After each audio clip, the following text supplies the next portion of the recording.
என் அன்பு தேவனுடைய பிள்ளைகளே, இந்த நாளிலும் உங்களை சந்திப்பதில் நான் பேரானந்தம் கொள்ளுகிறேன். ஒரு விசை உபவாச கூட்டத்தில் என்னுடைய உடன் பிறந்த சகோதரர் கலந்து கொண்டார். நான் மிகவும் மகிழ்ச்சி அடைந்தேன். மறுநாள் காலையில் ஆலயத்திற்கு செல்லும் வேளை வந்தது. நான் புறப்பட்டு செல்லும் அதே நேரத்தில் ஒரு போன் எனக்கு வந்தது.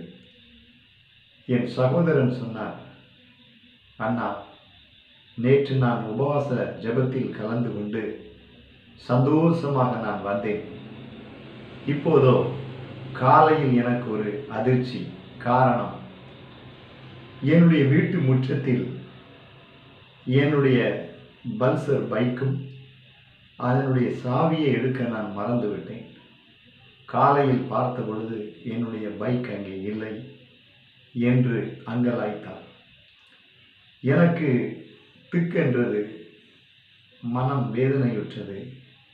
ஒரே ஒரு காரியம், ஆண்டவரே, உம் சமூகத்தில் அவர் நேற்று என்னோடு ஜெபித்திருக்கிறார். மறுநாள் தன்னுடைய வாகனத்தை பறி கொடுத்திருக்கிறார். இப்போது நான் போய் மக்களுக்கு எப்படிப்பட்ட உள்ளத்தோடு நான் ஆராதனை செய்து பிரசங்கிப்பது?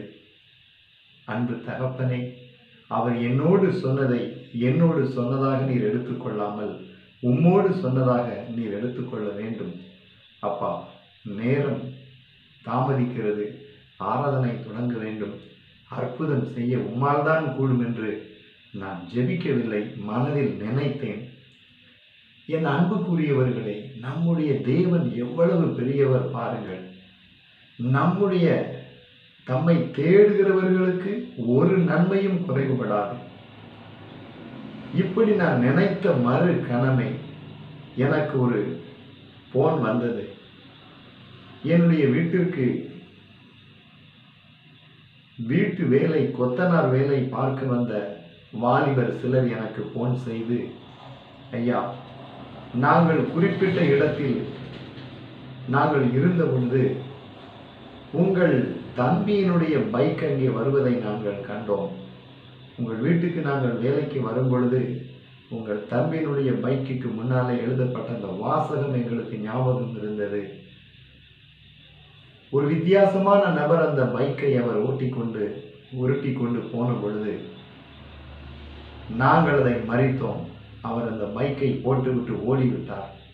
அந்த பைக்கை பத்திரமாக வைத்திருக்கிறோம், வாங்கி வந்து பெற்றுக்கொள்ளுங்கள் என்று சொன்னார்கள். இது என்னுடைய சகோதரன் சொன்னதற்கும் இந்த போன் வந்ததற்கும் நான் தேவனோடு ஜெபித்ததற்கும் சில நொடிகளே அங்கே இடைவெளியாக இருந்தன. நான் கர்த்தருக்கு கோடி நன்றி சொல்லிவிட்டு சந்தோஷமாக ஆலயத்திற்கு கடந்து சென்றேன். என் அன்புக்குரியவர்களே, உங்கள் வாழ்க்கையில் நீங்கள் பொருட்களை இழந்திருக்கலாம், உறவுகளை இழந்திருக்கலாம், நிம்மதியை இழந்திருக்கலாம். ஆனால் அவரை நீங்கள் தேடக்கூடிய பிள்ளைகள், நீங்கள் இழந்த சகலத்தையும் உங்களுக்கு 100 மடங்கு உங்களுக்கு தருவார். உங்களை கனப்படுத்துவார், உங்களை வாழ வைப்பார். நீங்கள் ஒருபோதும் வெட்கப்பட்டு போவது இல்லை. கர்த்தர் உங்களுடைய கண்ணீரை காண்கிறார். கர்த்தர் உங்கள் போக்கையும் வரத்தையும் பாதுகாக்கிறார். நம்பிக்கையோடு இருங்கள். கர்த்தர் உங்களுக்கு பெரிய காரியங்களை செய்வார். ஆமென்.